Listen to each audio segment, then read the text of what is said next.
Llevé la laptop de mi hijo a reparar a un taller pequeño de reparación en Monterrey, Nuevo León. El dueño era Marco, un técnico que ya me había atendido otras veces. Era de confianza, de esos que no necesitan presentarse. Uno vuelve porque nunca fallan. Dejé la laptop ahí y me fui sin darle mucha importancia. Para mí era solo una reparación más. Pero al día siguiente, a media mañana, mi teléfono sonó. Era Marco. Su voz venía tensa, medida, como si estuviera sosteniendo algo pesado. «Don Ramón, ¿podría venir al taller? Necesito hablar con usted en persona». Cuando llegué, Marco no dijo nada de inmediato. «Don Ramón, antes de decirle algo, prefiero que lo vea usted mismo». Solo giró el monitor de la computadora hacia mí. En la pantalla había un video grabado dentro de mi propia casa, y en medio de esa grabación estaba mi hijo, Carlos. Marco respiró hondo y dijo en voz baja: «Creo que usted debería llamar a la policía». Antes de continuar, suscríbanse al canal y díganos en los comentarios desde dónde nos están escuchando. Mi nombre es Ramón Navarro y tengo 70 años.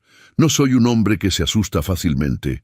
Trabajé 42 años en el mismo negocio de materiales de construcción que fundé con mis propias manos en Monterrey, levantando paredes literalmente y en sentido figurado. He enterrado a mi esposa, he criado 3 hijos, he perdido dinero y lo he recuperado. He aprendido, a fuerza de años, que la vida no pregunta si estás listo antes de golpearte, pero nada de eso me preparó para lo que vi en aquella pantalla. Déjenme contarles cómo llegué hasta ese momento.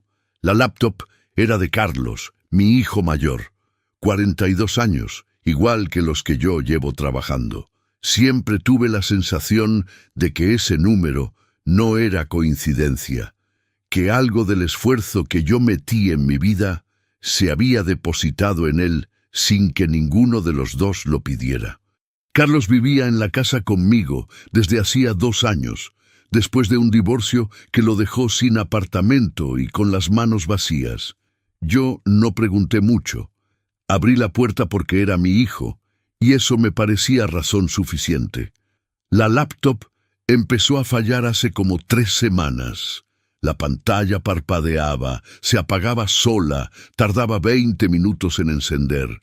Carlos me pidió si podía llevarla a reparar porque él tenía trabajo, compromisos, cosas que atender. Me lo dijo con esa naturalidad que tienen los hijos para pedirte favores como si fueran obligaciones tuyas. Y yo fui, claro, porque soy su padre. Marco tenía su taller en un local pequeño y discreto, de esos que uno conoce por recomendación y nunca olvida.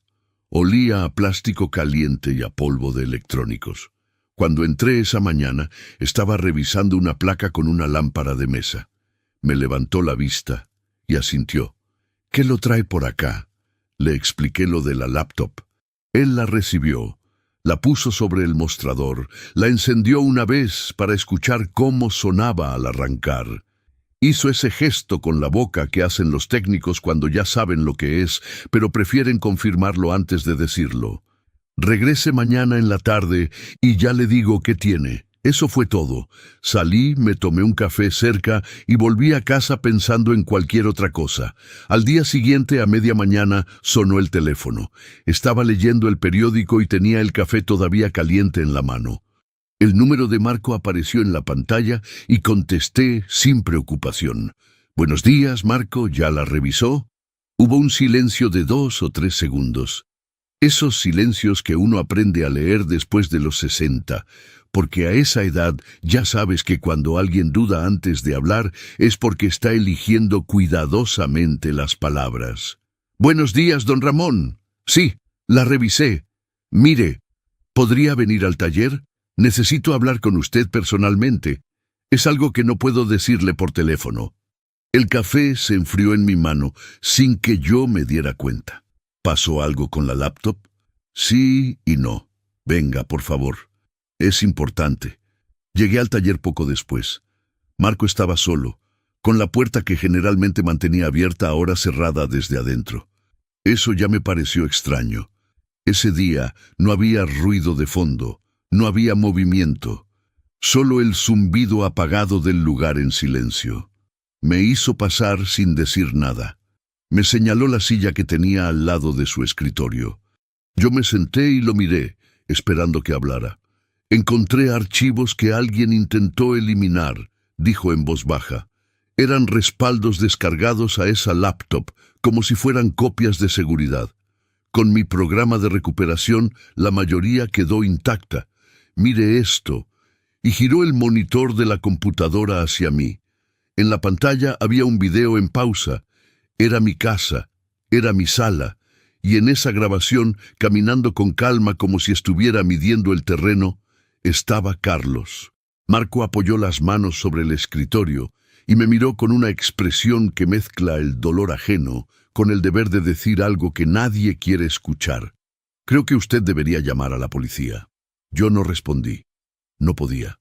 Tenía los ojos clavados en la pantalla, viendo a mi hijo caminar por los mismos pasillos que yo barría cada mañana, y una pregunta me golpeaba por dentro sin encontrar respuesta.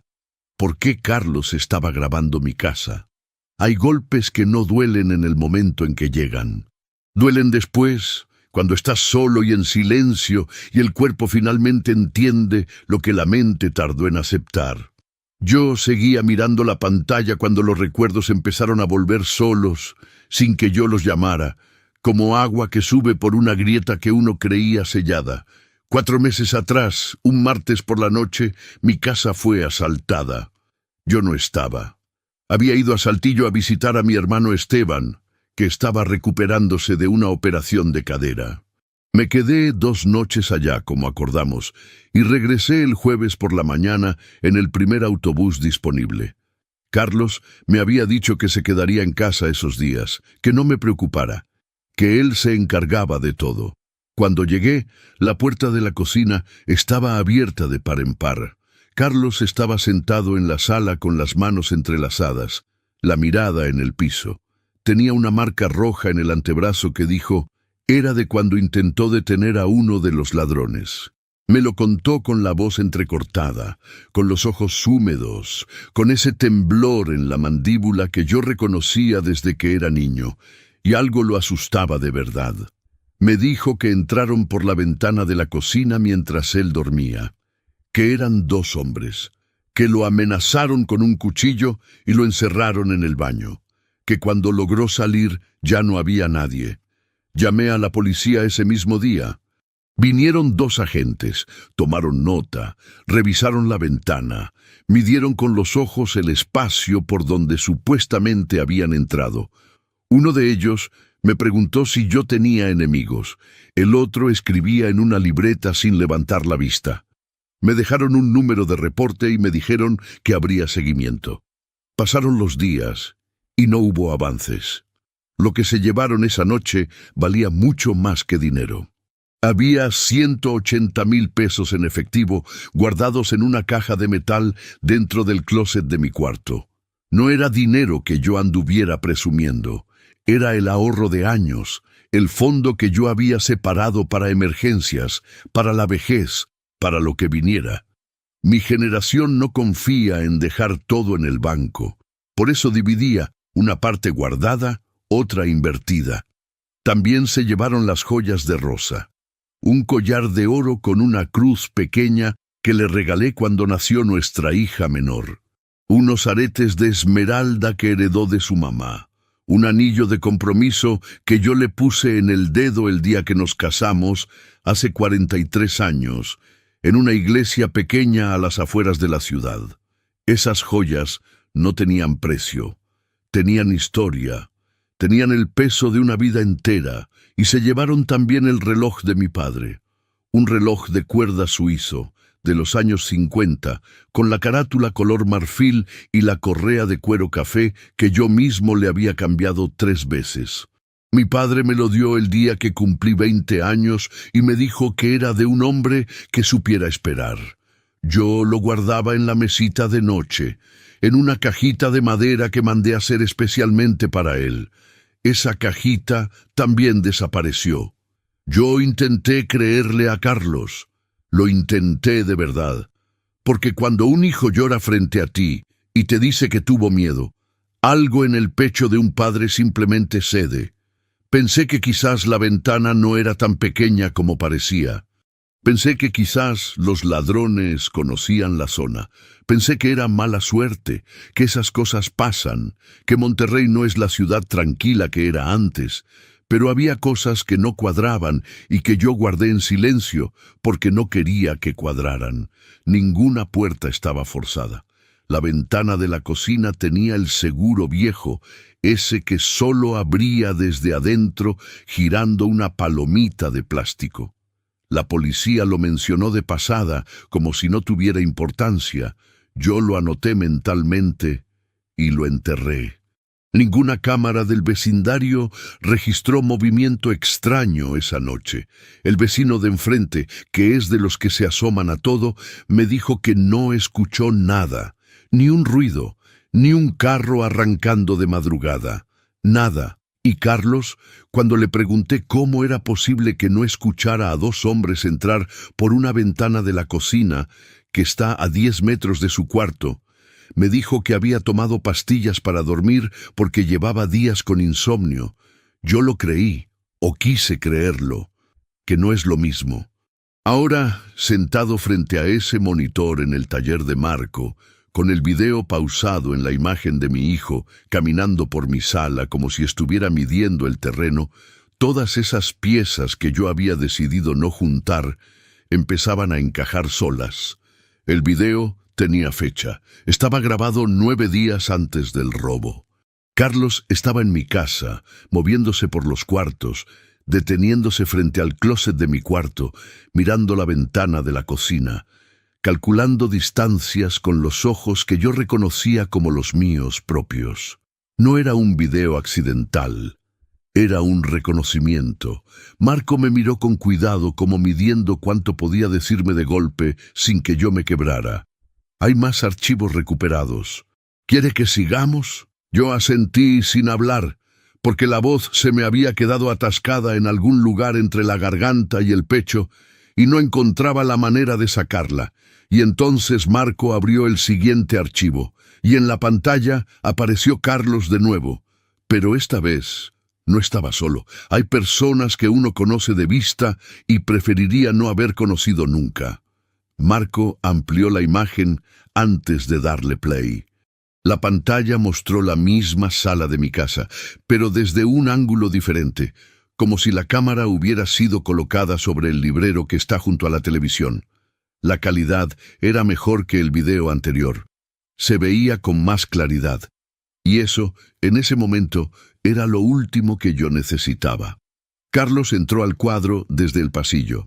Caminaba despacio, con las manos en los bolsillos del pantalón, mirando hacia los lados con una calma que me resultó extraña desde el primer segundo. No era la calma de alguien que está en su casa. Era la calma de alguien que está trabajando, y detrás de él, entrando por el mismo pasillo con paso tranquilo, apareció otro hombre. Lo reconocí de inmediato, aunque tardé un momento en querer aceptarlo. Kevin. Tenía unos 38 años. Delgado, con el cabello corto y una cadena de plata al cuello que brillaba cada vez que pasaba frente a la ventana. Lo había visto en mi casa 3 o 4 veces a lo largo de los años, siempre de paso, siempre con esa sonrisa fácil que tienen los hombres que aprendieron desde jóvenes a caerle bien a la gente sin esforzarse demasiado. Carlos lo presentó alguna vez como un amigo del trabajo, alguien con quien compartía clientes en el negocio en el que decía trabajar. Yo nunca le tuve confianza, pero tampoco tuve razones concretas para no tenérsela. Hasta ese momento. En el video, los dos hombres caminaban por la sala sin apuro, como si estuvieran haciendo un recorrido turístico. Kevin se detuvo frente al librero. Pasó los dedos por el borde de la repisa inferior. Miró hacia arriba con los ojos entrecerrados. Carlos se acercó a la pared donde cuelga el cuadro de la Virgen y lo movió levemente hacia un lado, como si estuviera buscando algo detrás. Yo conocía ese gesto. Años atrás, detrás de ese cuadro, yo guardaba el sobre con los documentos del carro. Carlos lo sabía porque me había visto buscarlo una vez cuando necesitábamos el seguro para un trámite. Hacía mucho que yo había movido esos documentos a otro lugar, pero él no lo sabía. O quizás sí lo sabía y revisaba de todas formas, por si acaso.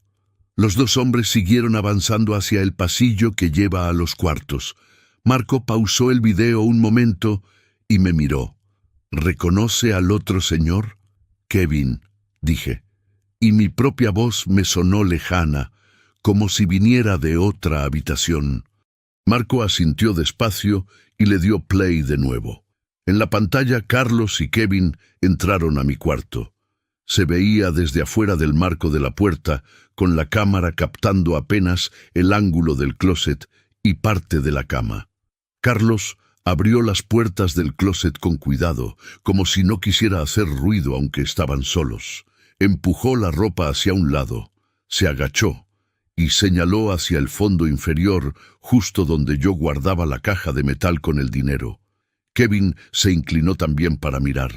Dijo algo que no se escuchaba bien en el audio, y Carlos respondió con un gesto afirmativo. Después, los dos salieron del cuarto y continuaron por el pasillo hacia la cocina. Se detuvieron frente a la ventana. Kevin la examinó por ambos lados. Probó el seguro. Lo abrió, lo cerró, lo volvió a abrir. Asintió con la cabeza, como confirmando algo que ya esperaba encontrar. Y entonces Kevin se giró hacia Carlos y le preguntó algo. El audio era bajo, con ese ruido de fondo que tienen las grabaciones de interiores, pero Marco había subido el volumen al máximo. Las palabras llegaron rasposas, incompletas, pero suficientemente claras para que yo las entendiera sin error. Kevin dijo, ¿y el señor no va a estar esa noche? Sentí que el suelo se movía debajo de mis pies, aunque estaba sentado y quieto. Porque esa pregunta no era casual. Esa pregunta era logística. Era la pregunta de alguien que ya tiene un plan y solo necesita confirmar el último detalle antes de ejecutarlo. Mi hijo había llevado a ese hombre a mi casa. Le había mostrado dónde estaba el dinero. Le había enseñado la ventana. Y ahora le estaba explicando cuándo yo no iba a estar. Yo no lloraba. Quisiera decir que sí, que me quebré ahí mismo frente a Marco y que solté todo el peso de esa traición de una sola vez. Pero no fue así. Lo que sentí fue algo más frío, más parecido al momento en que uno recibe un diagnóstico grave y el cuerpo decide anestesiarse antes de procesar el dolor completo. Marco cerró el archivo y me miró con los codos sobre el escritorio. Hay más. Encontré mensajes también.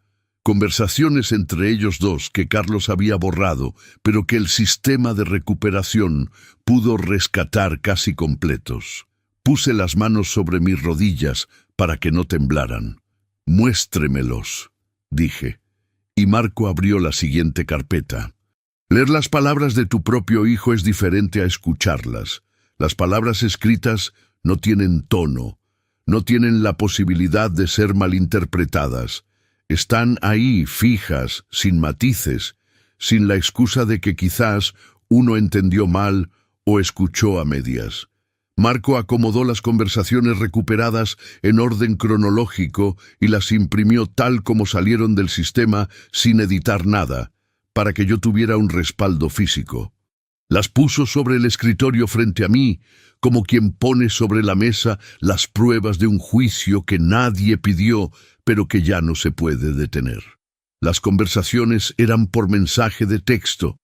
Empezaban 3 semanas antes del robo. La primera que leí era de un martes a las 11 de la noche. Carlos escribía desde su número y Kevin respondía desde el suyo. El tono era el de 2 personas que ya llevan tiempo hablando de algo y que en ese punto solo están afinando detalles.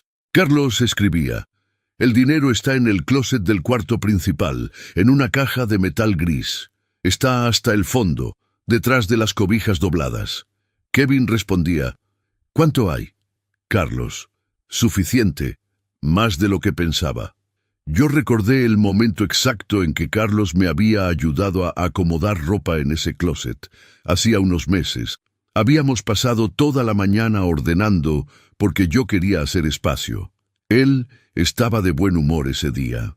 Me hizo bromas sobre la cantidad de camisas que yo tenía guardadas desde los 90. Nos reímos. Mientras yo reía, él estaba contando. Seguí leyendo. En otro mensaje, Carlos explicaba la ubicación exacta de las joyas de Rosa. Las describía con una precisión que me heló la sangre, porque para describirlas así tenía que haberlas visto de cerca, tenía que haber abierto el cajón donde yo las guardaba, tenía que haber tomado cada pieza entre sus manos. Escribía: las joyas están en una bolsa de terciopelo azul marino, en el cajón de abajo de la cómoda del cuarto. Hay un collar, 2 aretes y un anillo. El anillo tiene una piedra verde. Kevin: ¿vale la pena? Carlos: el anillo solo vale más de 20,000 y hay más cosas. 20,000 pesos. Así describía mi hijo el anillo que yo le puse en el dedo a su madre el día que le prometí estar con ella toda la vida. Un número, una cantidad, una transacción. Continué. Carlos también explicaba las puertas. La puerta del cuarto de él hace ruido cuando la abres rápido. Tienes que empujarla despacio desde abajo. La del pasillo no hace nada. Eso era cierto. Yo mismo le había dicho a Carlos meses atrás que había que tener cuidado con esa puerta porque lo despertaba de madrugada cuando alguno de sus hermanos llegaba tarde. Él lo recordó, lo archivó, lo usó. Más adelante en la conversación, Kevin preguntaba por el perro. Teníamos un perro, un labrador viejo llamado Capitán, que dormía en el patio trasero. Carlos respondía: el perro ya está muy viejo, no ladra a nada, ni se mueve. Capitán murió tiempo después, por viejo. Pero a mí se me metió la duda de todo, porque cuando una casa se rompe por dentro, la mente ya no descansa. La siguiente parte de la conversación era sobre los tiempos. Carlos había calculado todo con una precisión que me resultó casi incomprensible viniendo de él. Escribía los horarios en que yo normalmente salía, la hora en que los vecinos de enfrente apagaban las luces, el tiempo estimado que tomaría entrar y salir sin levantar sospechas. Había pensado en todo, en absolutamente todo. Y al final de esa serie de mensajes, Carlos escribía algo que me obligó a dejar las hojas sobre el escritorio y respirar profundo antes de seguir. Escribía: cuando llegue, actúa normal. Yo me encargo del resto. Voy a estar adentro cuando entres. Submission. Yo me quedé mirando esa línea durante mucho tiempo. Carlos no solo había planeado el robo. Carlos iba a estar adentro. Carlos iba a fingir ser víctima desde adentro. La marca roja en el antebrazo que me mostró cuando llegué de Saltillo. Las lágrimas. El temblor en la mandíbula. El relato de los 2 hombres que lo amenazaron con un cuchillo y lo encerraron en el baño. Todo era una actuación. Mi hijo había ensayado su propio papel en el robo de mi casa, mientras yo estaba a 4 horas de distancia visitando a mi hermano enfermo, sin sospechar nada, contándole a Esteban que Carlos había madurado mucho últimamente, que me daba gusto tenerlo en casa, que a veces los golpes de la vida enseñan cosas que no se aprenden de otra manera. Marco me observaba con discreción desde el otro lado del escritorio. No decía nada. No hacía falta. Tomé la última hoja y la leí. Era el mensaje más reciente de esa serie. Estaba fechado 2 días antes del robo, enviado a la 1:30 de la madrugada. Kevin escribía: ¿todo listo? Carlos respondía: todo listo. Y luego, después de un silencio de 4 minutos registrado en la hora del mensaje, Carlos volvía a escribir algo más, algo que hizo que todas las piezas que yo creía haber entendido se volvieran a mover. Una frase corta, 5 palabras solamente. Pero 5 palabras que cambiaban todo lo que yo pensaba que sabía sobre el tamaño real de la traición de mi hijo. Hay verdades que uno preferiría no conocer, no porque cambien lo que ya pasó, sino porque cambian la forma en que uno recuerda todo lo que vino antes. Las 5 palabras que Carlos había escrito a la 1:30 de la madrugada, 2 días antes de robarme, eran estas: esto es solo el comienzo. Leí esa línea 3 veces, 4. Las palabras no cambiaban.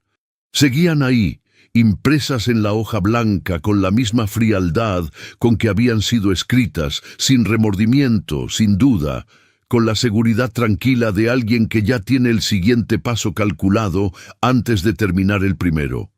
Marco esperó a que yo terminara de procesar antes de hablar. Hay más mensajes después de esa línea. ¿Quieres seguir? No quería, pero asentí.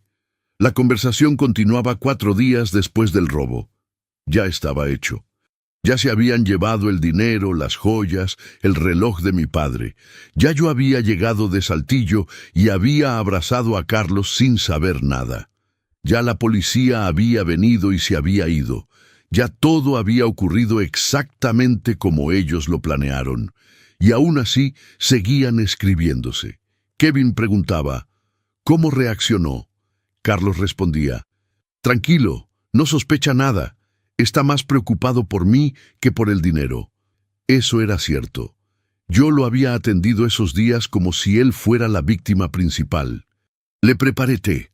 Le pregunté varias veces si quería que llamáramos a alguien. Dormí con el oído alerta por si volvían, protegiéndolo a él sin saber que el peligro no estaba afuera sino sentado a mi mesa todas las mañanas.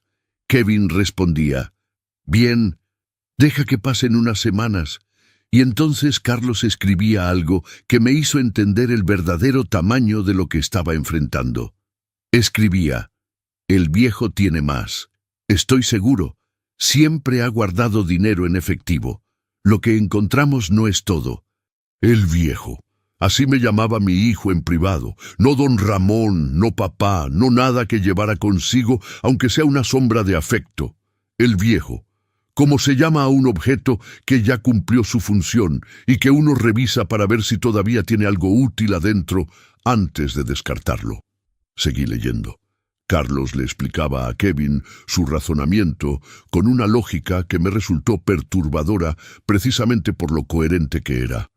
Decía que yo había trabajado más de 4 décadas con un negocio propio, que nunca había sido hombre de gastos excesivos, que vivía en la misma casa de siempre, manejaba un carro del 2012, no viajaba, no tenía deudas conocidas, que el dinero que encontraron en el closet era demasiado poco para una vida de ese trabajo.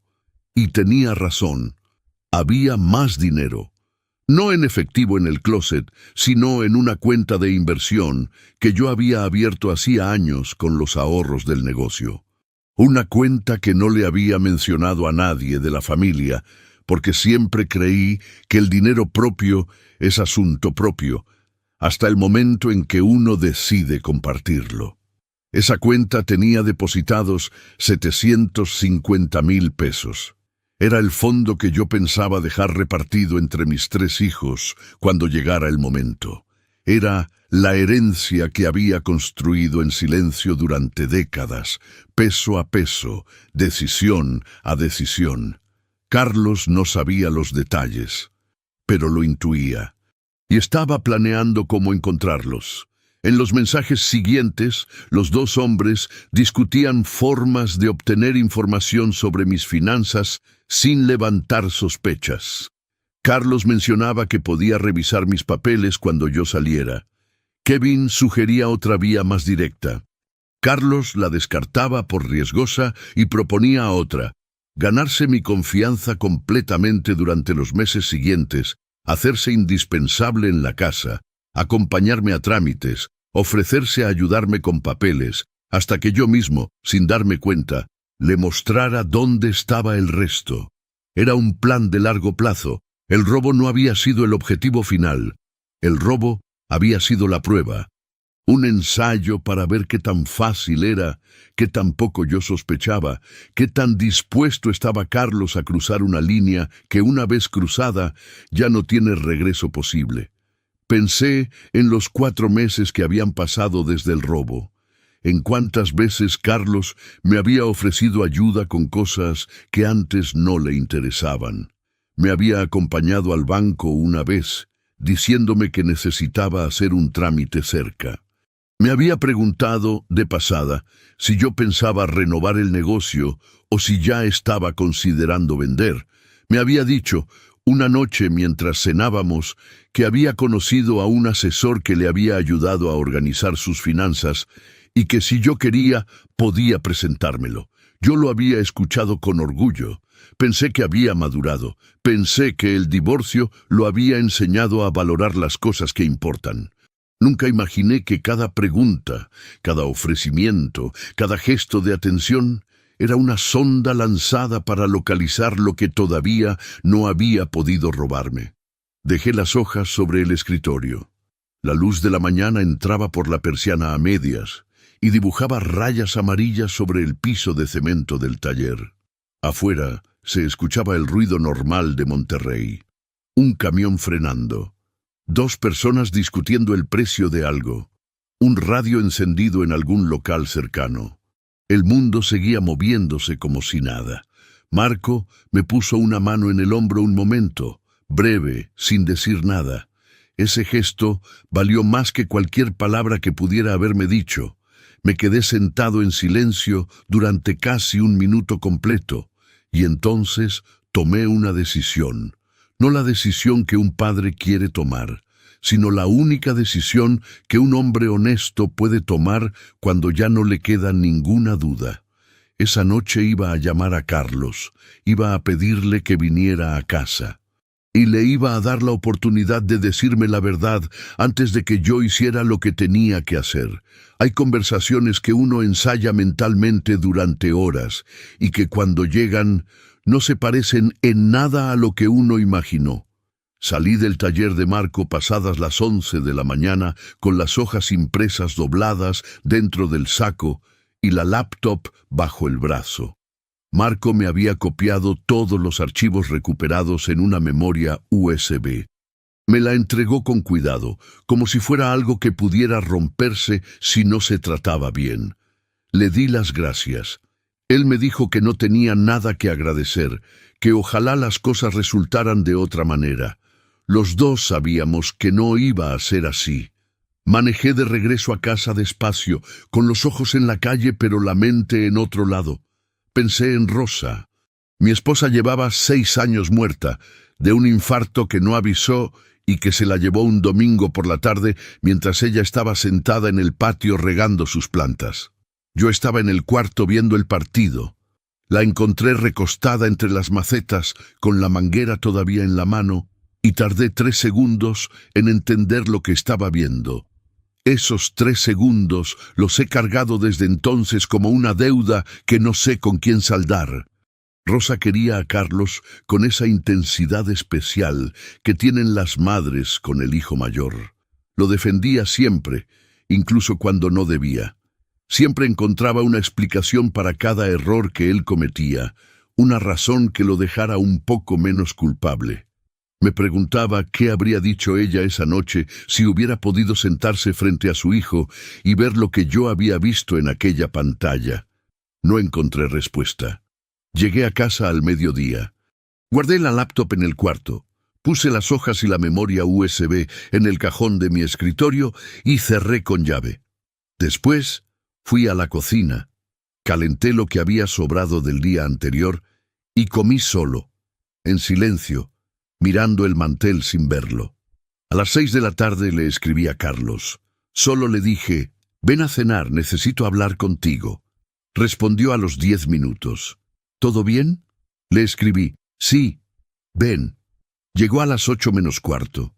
Entró con esa llave que yo mismo le había dado cuando se fue a vivir conmigo. Saludó desde el pasillo, se asomó a la sala donde yo estaba sentado con el televisor apagado. Me miró un segundo con algo que podría haber sido curiosidad o podría haber sido otra cosa. ¿Ya cenaste?, le pregunté. No, ¿qué hay? Siéntate. Primero quiero hablar. Se sentó en el sillón frente al mío. Cruzó las piernas, Apoyó el codo en el descansabrazos. Me miró con esa expresión abierta que él sabe poner cuando quiere parecer que no tiene nada que esconder. La había visto muchas veces. Nunca antes me había dado cuenta de lo bien que la manejaba. «¿Cómo va lo de tu laptop?», le pregunté. Algo cruzó por su cara, tan rápido que casi no lo vi. «Bien, supongo». «¿Ya la tiene Marco?» «Ya la tuvo», dije. «Me la devolvió hoy». «¿Y qué tenía?» «Varias cosas interesantes». Carlos no respondió de inmediato. Recalibró la expresión. Volvió a la cara abierta, tranquila, la de siempre. ¿Cómo qué? Yo no respondí todavía. Me levanté despacio, fui al cuarto, saqué la laptop del cajón y la traje a la sala. La puse sobre la mesa de madera oscura, entre los dos, como si fuera el centro de gravedad de esa conversación. Carlos la miró sin moverse. La encendí. Abrí el primer video y dejé que corriera. Durante los primeros segundos, Carlos no reaccionó.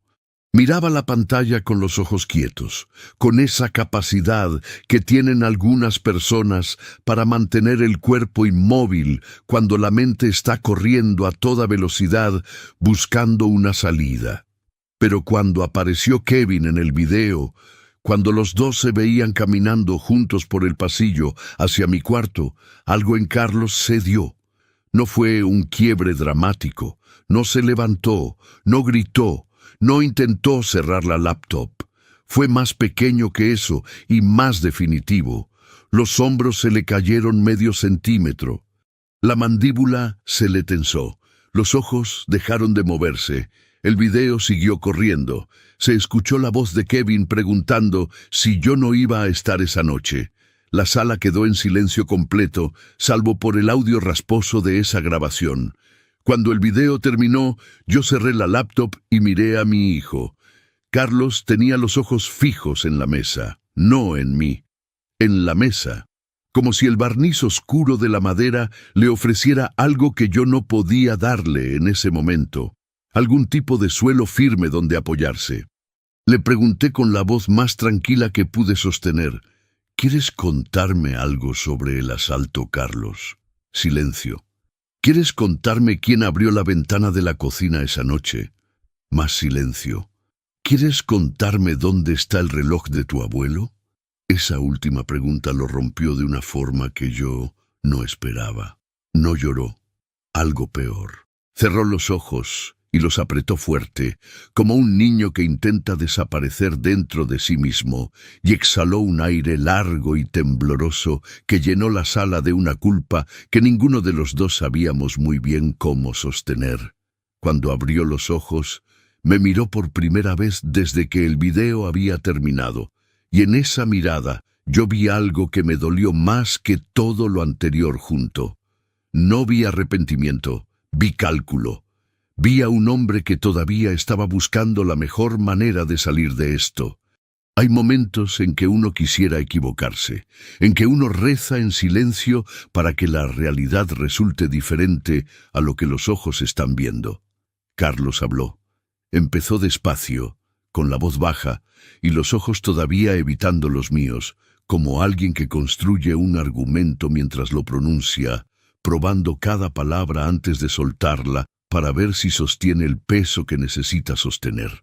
Dijo que tenía deudas, que eran serias, que desde el divorcio las cosas no habían funcionado como él esperaba, que el negocio había caído, que debía dinero a personas que no eran pacientes ni comprensivas.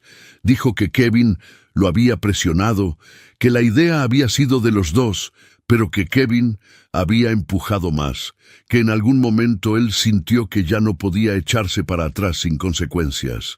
Hablaba y yo lo escuchaba. No lo interrumpí. Le di todo el espacio que necesitaba para decir lo que tenía que decir, porque siempre creí que un hombre merece ser escuchado antes de ser juzgado, incluso cuando lo que dice no cambia nada de lo que ya ocurrió. Cuando terminó, hubo un silencio. ¿Eso es todo?, le pregunté. Carlos levantó la vista. «Papá, yo sé que lo que hice no tiene justificación». «No», lo interrumpí. No la tiene. Otro silencio. Las deudas se pagan trabajando, Carlos. Se pagan pidiendo ayuda. Se pagan haciendo lo que sea necesario dentro de lo que un hombre honesto puede hacer. Yo tuve deudas. Tu abuelo tuvo deudas. Todos hemos tenido momentos en que el dinero no alcanza y el miedo aprieta. Eso no es una excusa. Eso es la vida. Carlos bajó la cabeza. Lo sé. No creo que lo sepas, dije. Porque si lo supieras, no habrías entrado a mi cuarto a contar mi dinero. No habrías llevado a ese hombre a caminar por esta casa como si fuera una bodega que revisar antes de vaciarla. No habrías fingido llorar frente a mí mientras yo llegaba de Saltillo preocupado por ti. La voz me salió entera. Eso me sorprendió. Por dentro sentía algo parecido a un derrumbe lento, una estructura que cede sin hacer demasiado ruido, pero por fuera me mantuve firme porque era lo único que podía controlar en ese momento. Carlos intentó decir algo más. Kevin tenía contactos que podían hacerme daño si yo no... «Para», dije. Y él paró.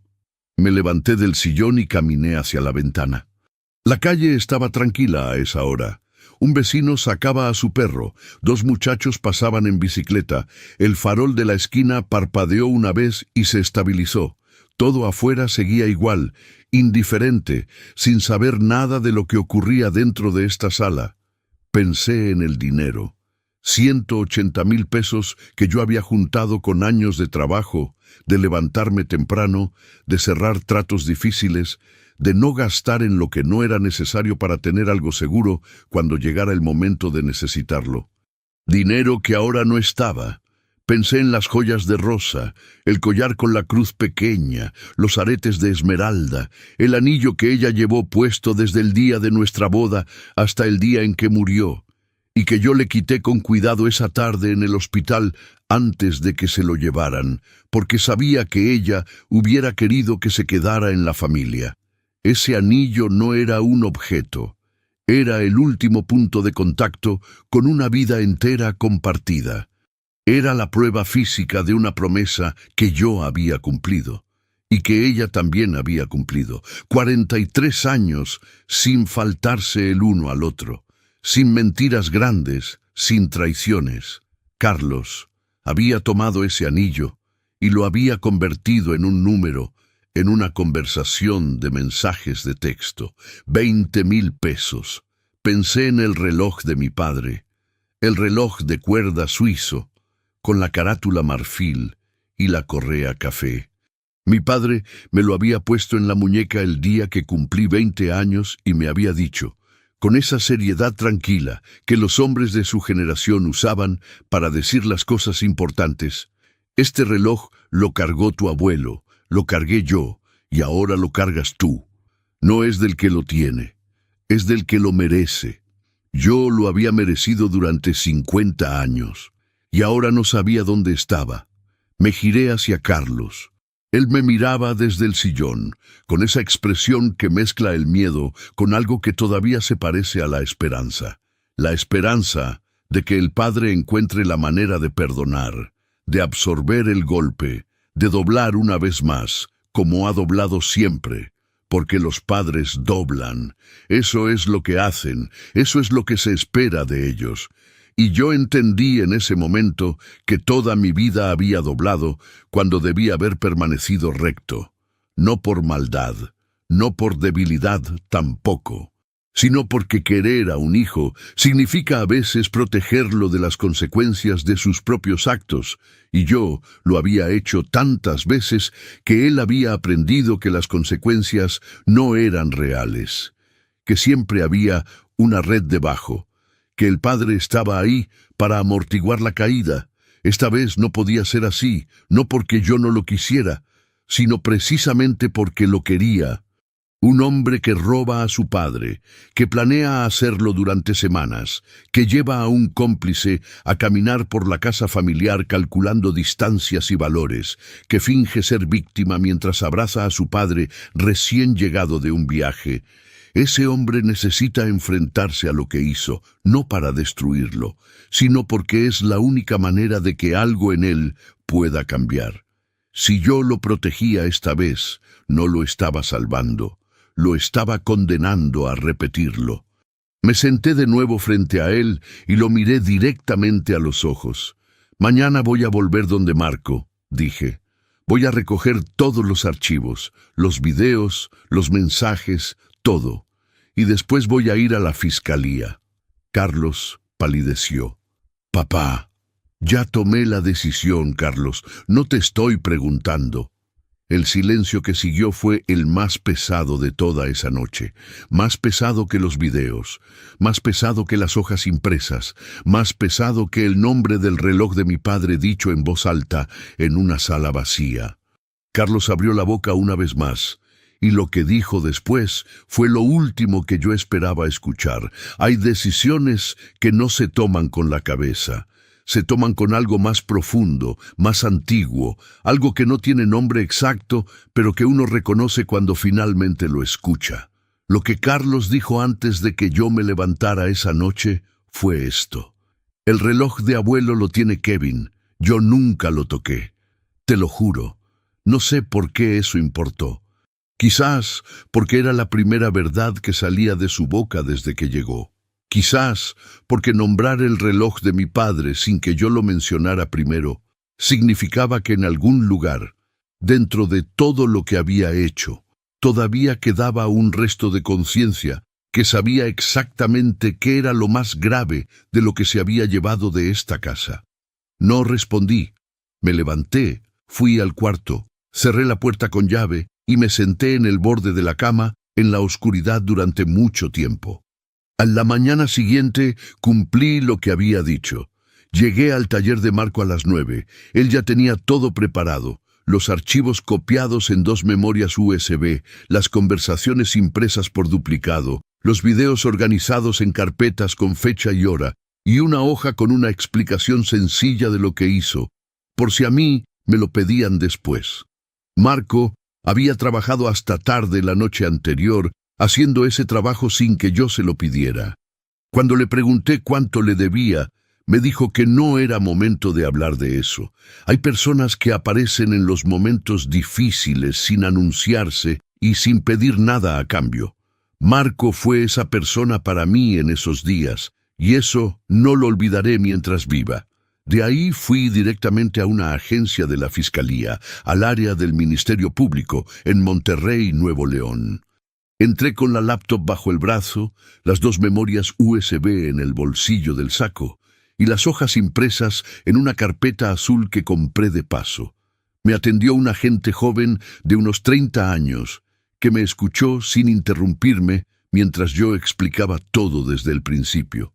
El robo, la noche, la laptop, Marco, los videos, las conversaciones, los nombres. Cuando terminé de hablar, el agente me miró un momento y luego llamó a un superior. El superior llegó 5 minutos después. Era un hombre mayor, de unos 55 años, con el bigote entrecano y los ojos de alguien que ha escuchado demasiadas historias difíciles y que aún así sigue escuchando cada una como si fuera la primera. Me pidió que repitiera todo desde el principio. Lo repetí.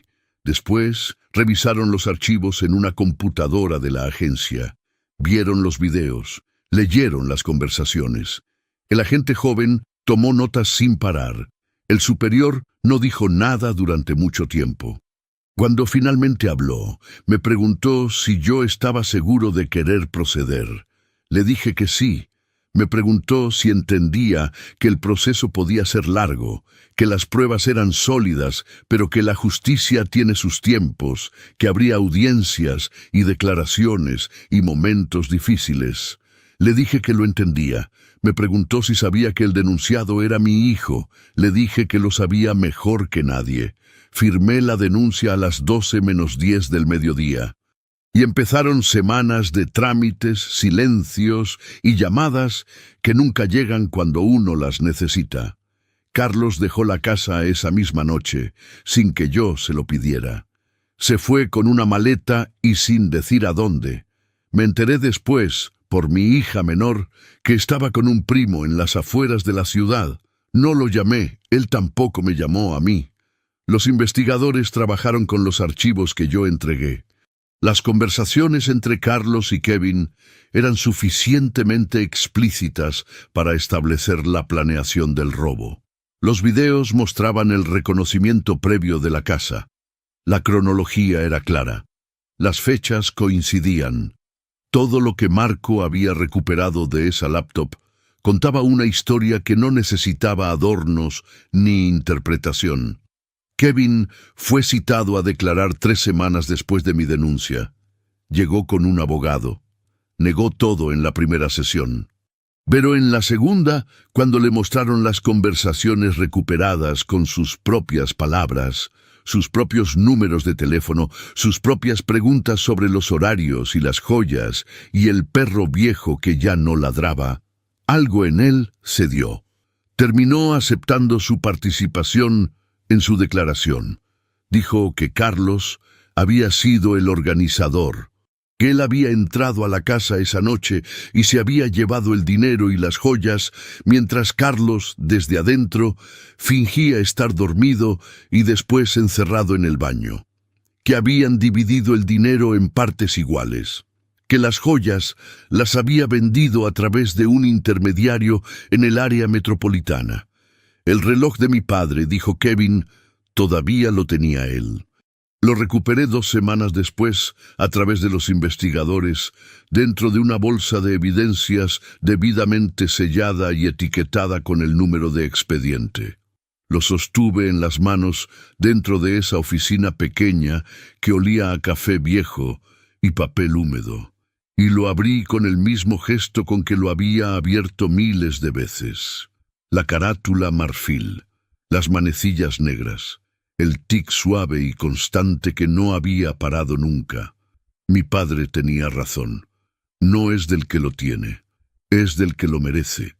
La fiscalía abrió una carpeta de investigación y el caso avanzó por el robo a casa-habitación y por la participación de ambos en los hechos.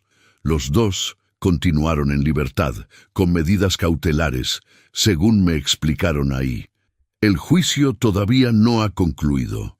Estas cosas toman tiempo, más del que uno quisiera, y la justicia no siempre llega con la velocidad que el dolor exige. El dinero no lo recuperé.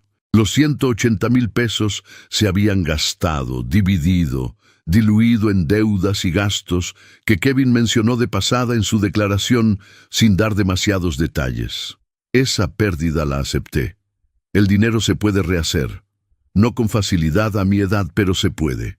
Uno encuentra la manera. Las joyas de Rosa no aparecieron. Eso es lo que más duele todavía. No el anillo como objeto, sino saber que está en algún lugar que no conozco, en manos de alguien que no sabe lo que significa, sin la historia que lo convierte en algo más que metal y piedra. Eso es una pérdida que no tiene reparación posible y he tenido que aprender a cargarla sin que me doblegue. Mi hija menor me visita los domingos. Mi hijo del medio me llama cada semana desde Guadalajara. La casa sigue siendo la misma casa, con el cuadro de la Virgen en la pared y el sillón frente al televisor y el patio donde Rosa regaba sus plantas. La vida sigue teniendo forma, aunque la forma haya cambiado. De Carlos sé poco. Sé que está en el proceso. Sé que tiene abogado. Sé que algún día el juzgado va a llamarme a declarar y que voy a tener que pararme frente a un juez y contar todo esto otra vez en voz alta, con él presente en la misma sala. No sé si en ese momento voy a poder mirarlo. No sé si voy a querer mirarlo. Lo que sí sé es esto: querer a un hijo no significa protegerlo de todo lo que hace. A veces quererlo significa precisamente lo contrario.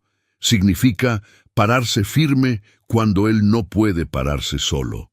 Significa no doblar cuando doblar sería lo más fácil. Significa tomar la decisión que ningún padre quiere tomar, no por venganza, no por orgullo, sino porque es la única manera de que la verdad tenga algún peso en este mundo. He perdido cosas que no tienen precio, pero no perdí lo único que de verdad importa. No perdí la capacidad de mirarme al espejo por las mañanas y reconocer al hombre que está del otro lado. Eso, a esta edad, es más de lo que mucha gente puede decir.